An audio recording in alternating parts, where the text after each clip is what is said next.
ole tuna kan hmuh te hi wang tlang GSA team ten ni a tlang mawi GSA nen Khawhai Zone Football Championship Tournament Sialhok Khua ania ko sang kal khom zinga thiam ber te ve ni awangin a thiam ber zonna champion khel don ani a championship tuna hian warm up pan be meka tlang moi lampo ngor tak main an tron tre pani me che khel kan hu to kan han se lok du chu kan channel te min lo ngai lut saka min lo thir sak tu te subscribe lo kan lo mali chuan subscribe zeli la kan thian te pokha I share ta ila subscribe tu khan min han ngen sakula tin bell icon kha tola khan an daula kan video da thar piang te in lo mu zel don ani kan channel te min ngai lut sak thina wangin kan lom tak zet zeta tunna hian leise code vision thir tu te in za vai chunga lom thu kan soi mol mol ani voin ni somni pathum April sang ni le somni pahnia hian Khawhai Zone Football Championship Tournament sang ni somni pahni chu atop kharna football khel kan en don ani a soi tong kham tlang moi GSA le wang tlang GSA ten thiam ber ni na in chuin anin khel don ni a tuna hian in room man meka volleyball lam kan en to a football lama mi pale mechia an khel le boka meche khel kha kan muto lominarin oma heng ho hi tlang moi GSA team te ania an thathe tho khop maya basatin an sasak maya hei final an khel dona final lut ve photo ve ania an team pani hian an ni lam hi wang tlang GSA team lamte anni tuna hian in khel an tran trep to tuna tanga rei lo te a tunge chak jok kan thre thei tur angai la kan video te uluk takin mi lo thir sak le ula man ruwa du thu sam kan nei bik lo wangin thir lo ha thak lai du te po om mai the chu tianga chuan in ngai dam na kan len deal lok ani le sekot vision a hian he channel a hian atun lai thil thleng zel kha update zel kan tum ani a thir tu te milo ngai thut sak tham zel turin milo thir sak zel tu pon kan hanin ngem in ga in cha non le mol mol ani kan hun ton mil zel kha video po kan mu thei tura po ngai la tuna hian players te anin chibai ton vel tir phot maya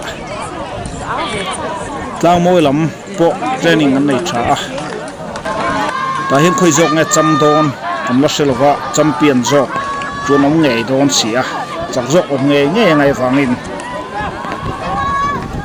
wang tlang an cham ani emo tlang moi an cham ani emo champion lom na an nei khuna anin lu chil le tura po ngai la video in lo ngai chang chun som don nia an tiangin nge a champion te khotlang in kan lo lom pui ti te pokha in thir pui zel taila kan chanela hian kan non mu thein kan non da chuak zel don ne tuna hian in thlen tran don to a wala ma nge kan tran don ti anan thlam tir vel me kani jersey pol le var hi tlang moi an ni a jersey sen lam hi wang tlang an ni thung ani marlama tlang moi GSA te tranga chim lama wang tlang GSA te trang don ni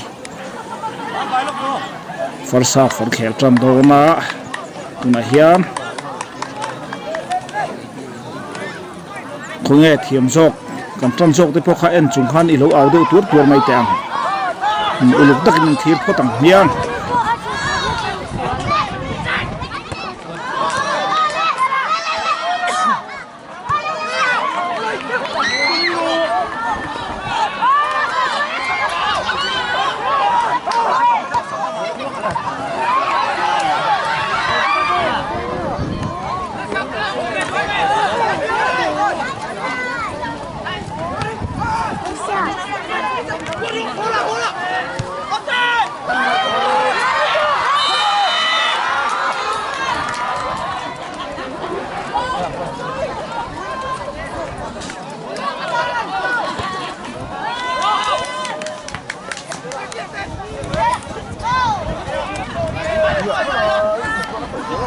好的呀。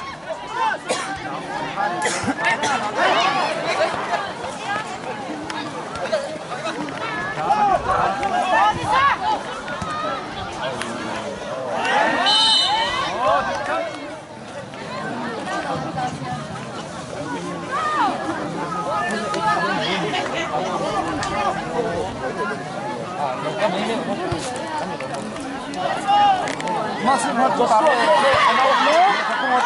没广告。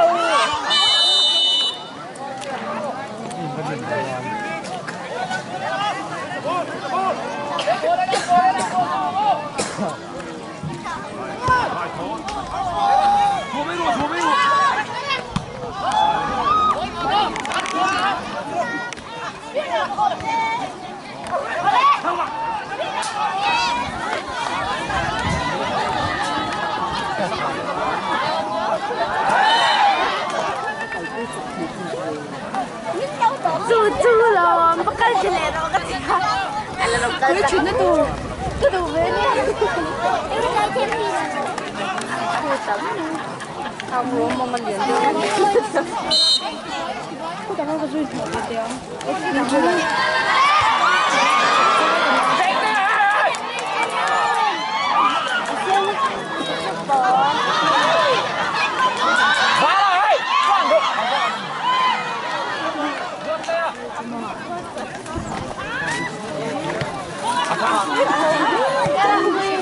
Lah kalau ha, nanti tu tu kan tinggi ain pulau ni. Pulau. Anak tu ke?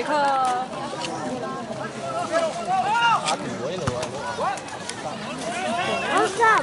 Kakak kan dia pesan. Keningan ni.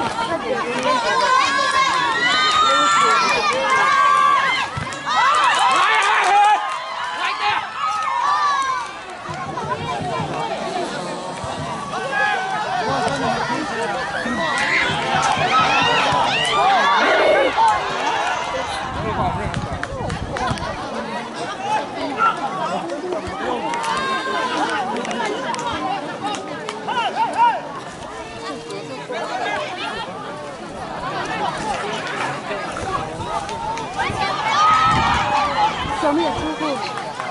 Hai.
많이 따니까 올라간다고 너무 많이 나 아깝잖아 그냥 상수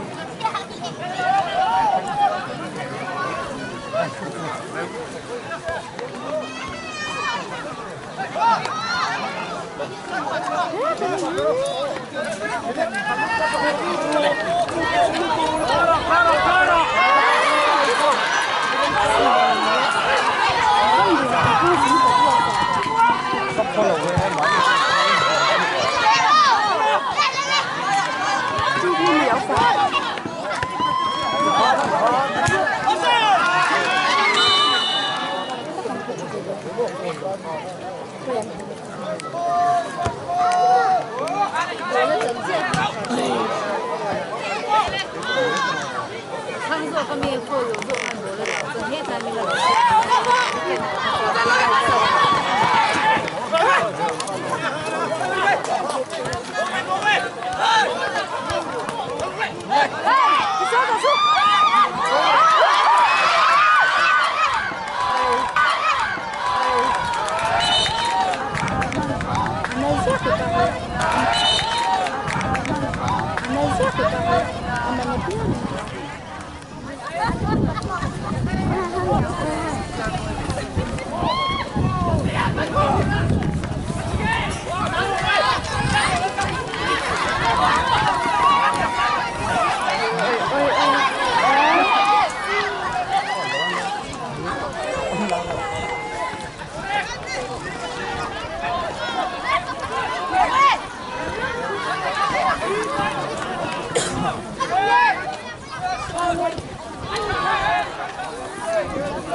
lâu đã chơi xong rồi luôn.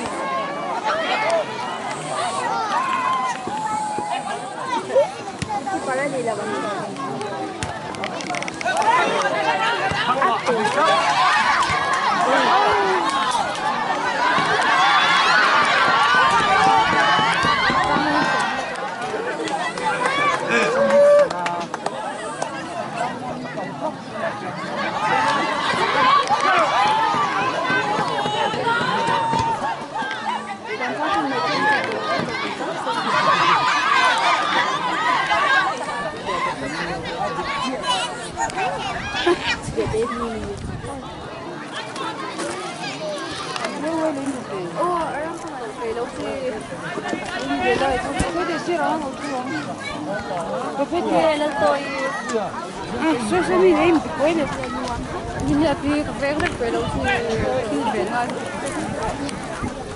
ai bây giờ này sẽ tổ chức nó cái đồ lúng to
Kalau dia jadi jauh.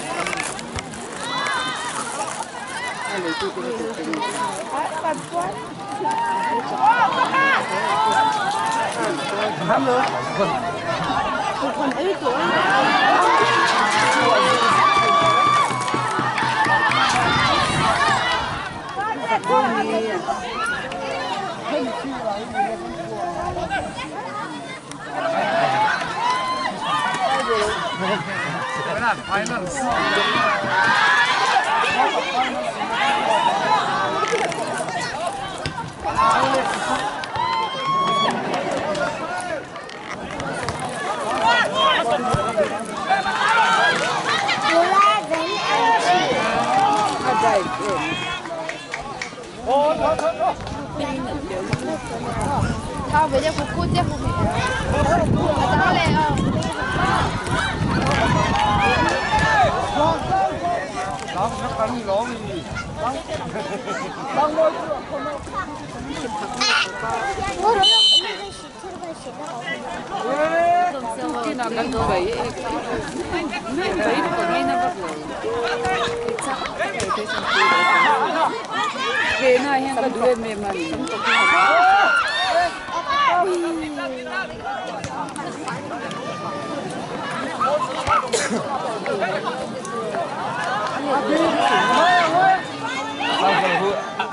Come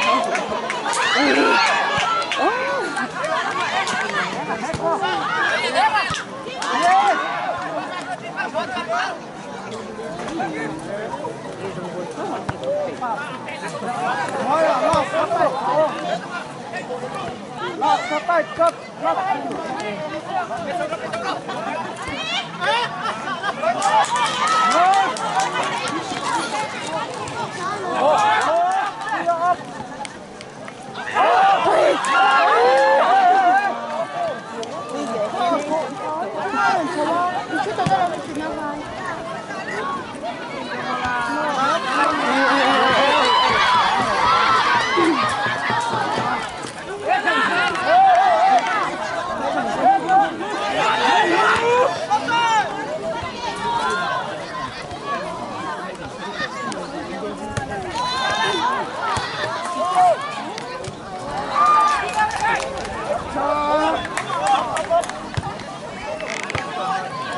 Lên ngay Xuân.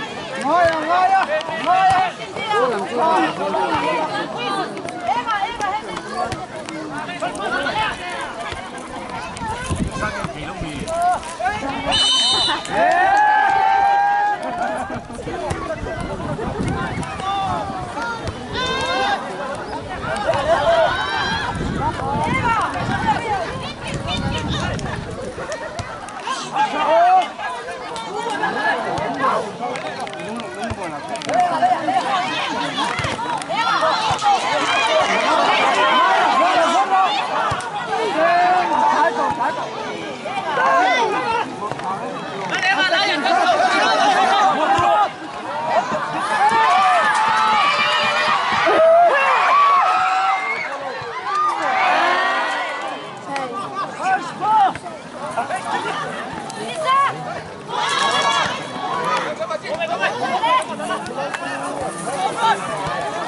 anh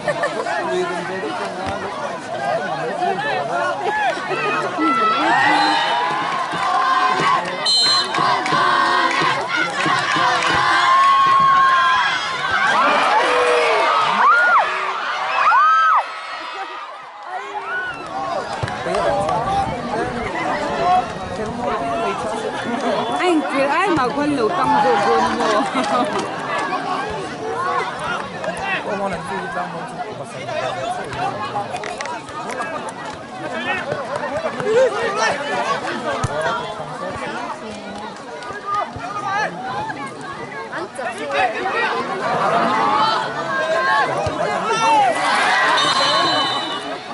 저기 하나라고 일단 갖고 가.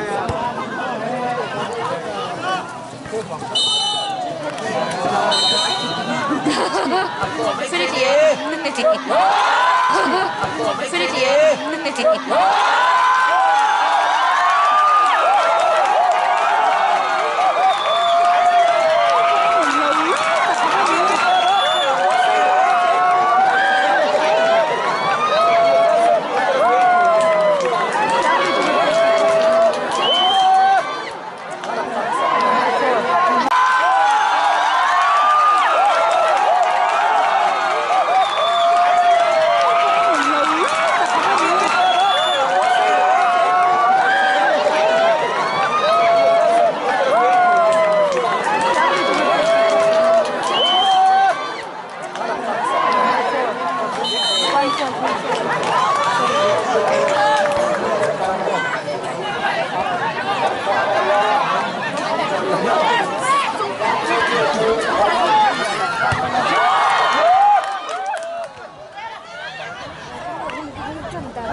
Sao biết rồi?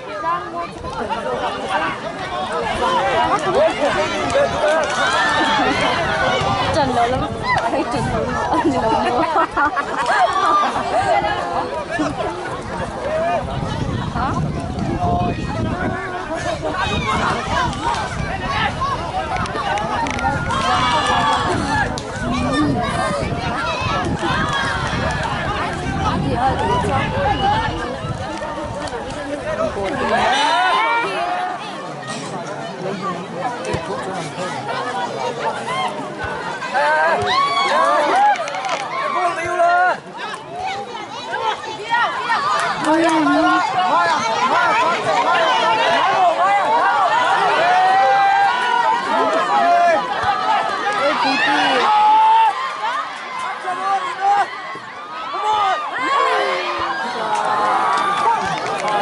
Con trăng hắn còn những câu gì gốc lụi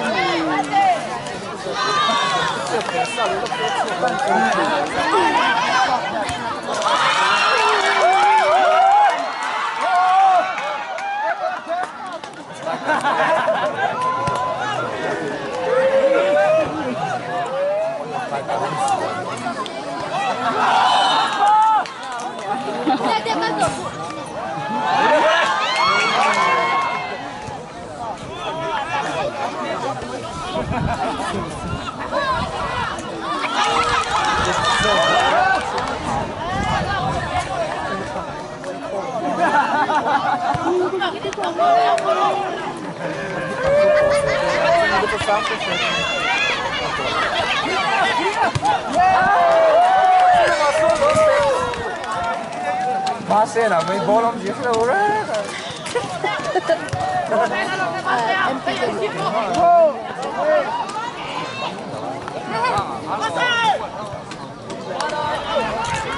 Thực ra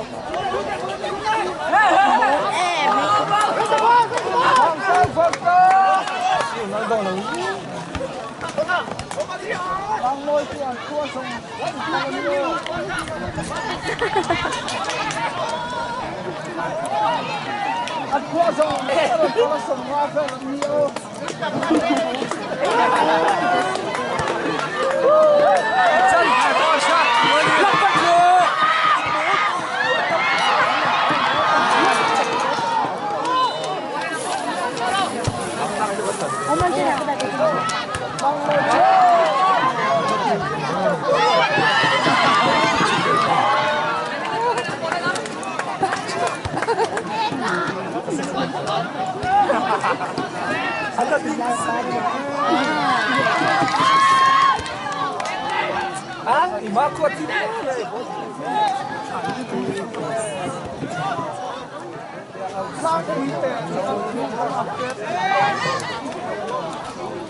Anh này đâu bị? Ba cái đi đặt cho mình lấy đâu?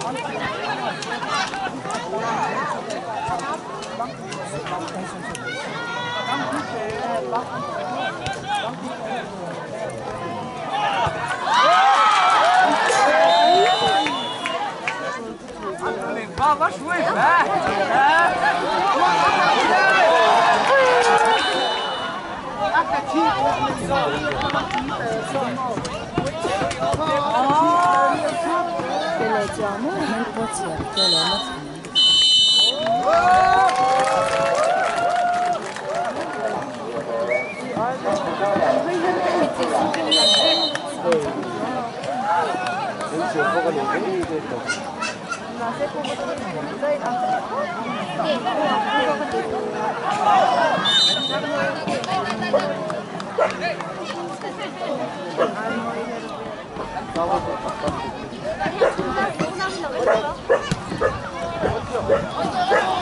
Bueno.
真烦，练这个内容这个糯米了，真的个。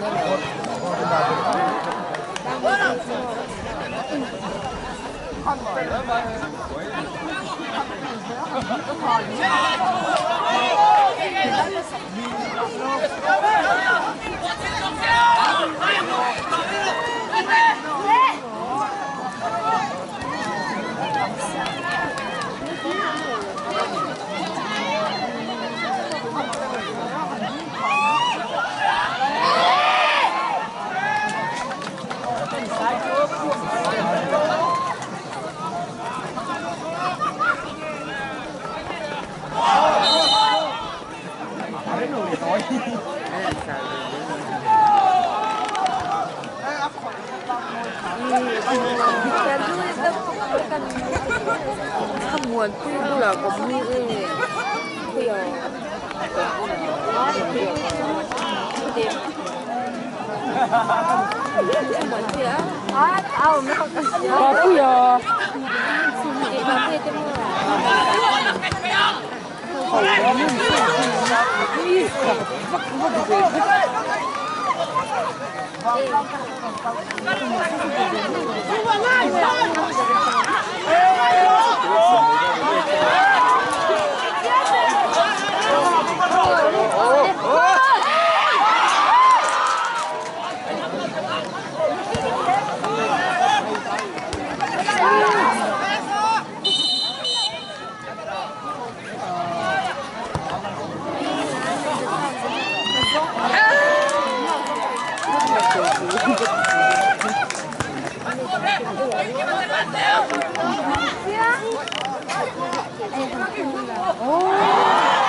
tiếng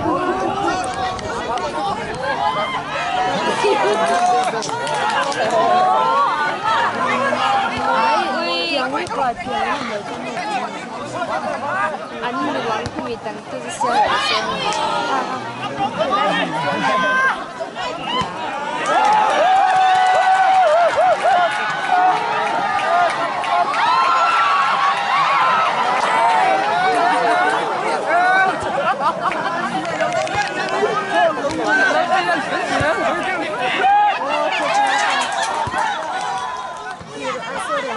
Pir은 해서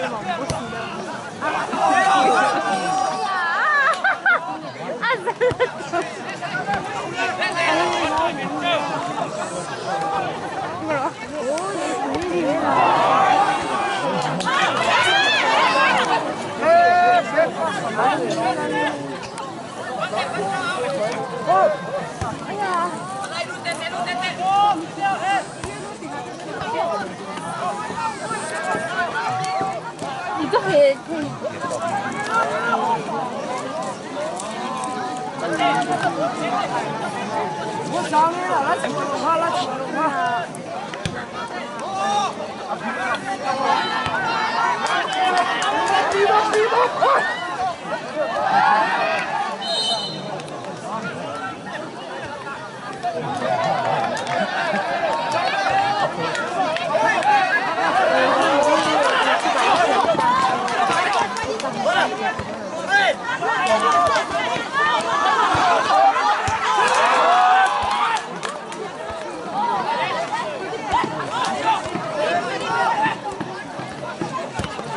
또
tang tang tuan gol lu ke lu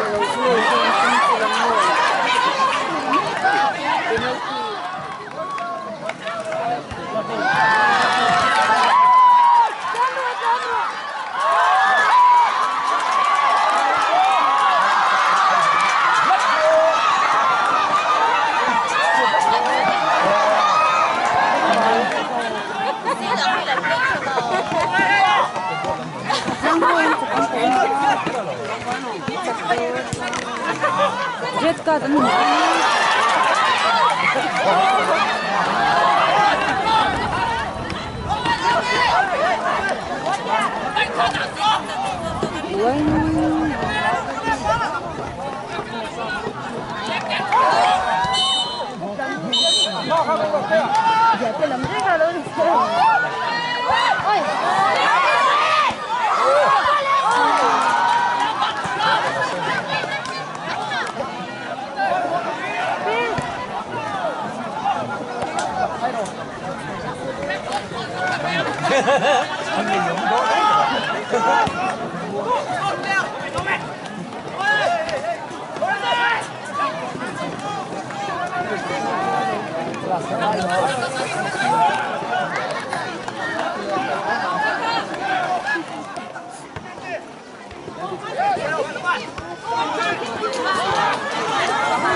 parang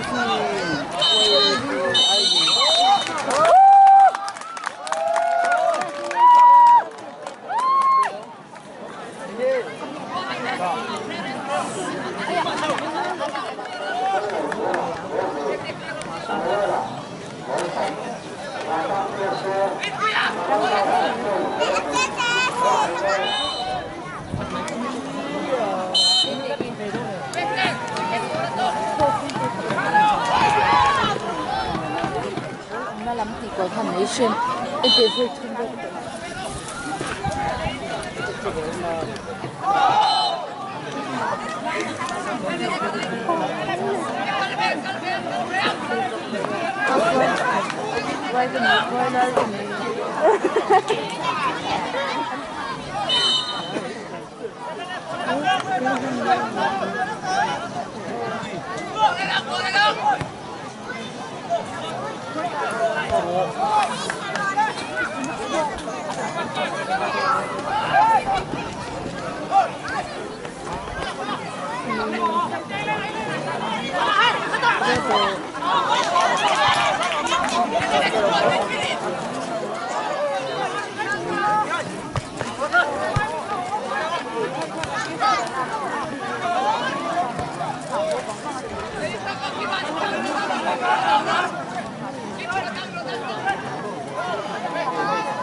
Anh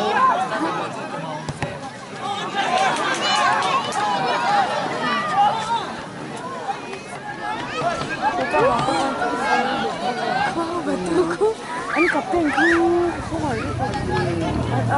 Ya lu kapten itu. September. Ini kapten sih. Kita kan kemarin atirin itu kan. Bola bengka. Kan lu bukan Kenapa bola bengka mo? Ya lu kapten mo.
Let's go.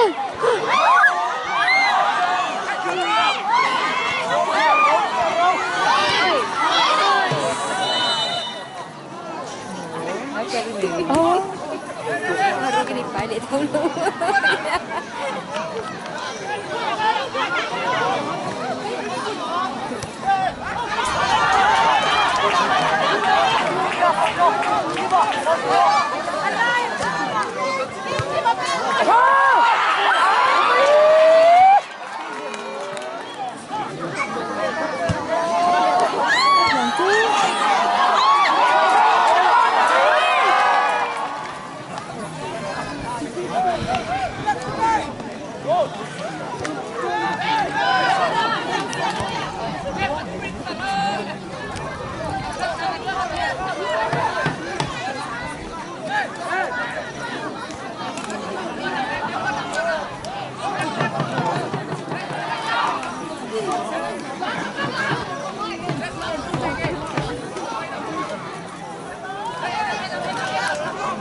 Cuma kakak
Itu rombang keluar gue.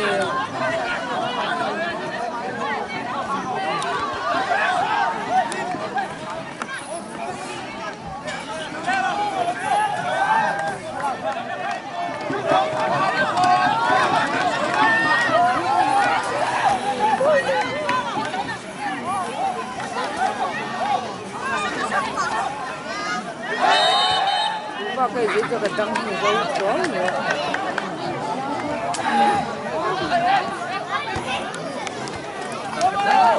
Allez.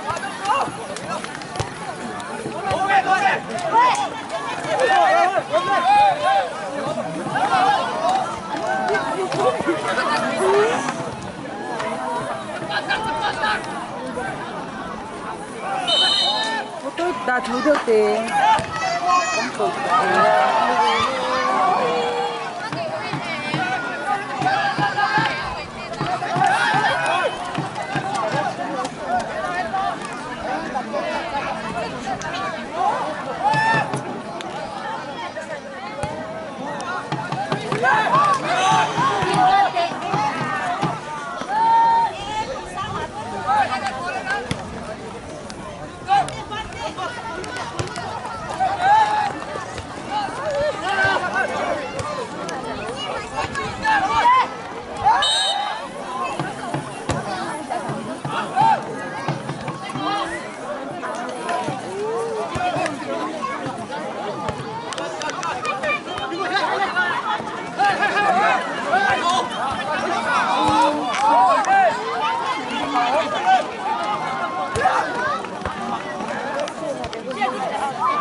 Então, o que fiz agora?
Penalty miss ka.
Huna top ta amunam ria phle mai an game thang cha chalo job an khong tha ka tang boy GSA te ko hai zone football championship tournament sang ni le som ni pani sial hoka nei chuan team thiam bel an ni ta ni kap moi tak an choi ho don ani a trophy moi tak mai an choi ho don a tang moi khua te kan lom pui em em a lom nam tok po an thiam khop mai voinia hian sai mai haulo tu chu tang moi khua hi a khono tin lir theina ron in trip lut ani a in khel en tur hian an in troi om tha khop mai a champion ni na po hian phu reng tila kan soi sual om lo ve Hello. champion lo man le trophy mình không sắp tới nắm khơi ra ra mà với chàng sau cùng của sinh sau là lúc từ đầu tới lên cảm giác cũng không phải là chưa sau của sinh này đâu tôi đang làm Barcelona. Malaysian Football Championship 2022. Men champion. Malaysia.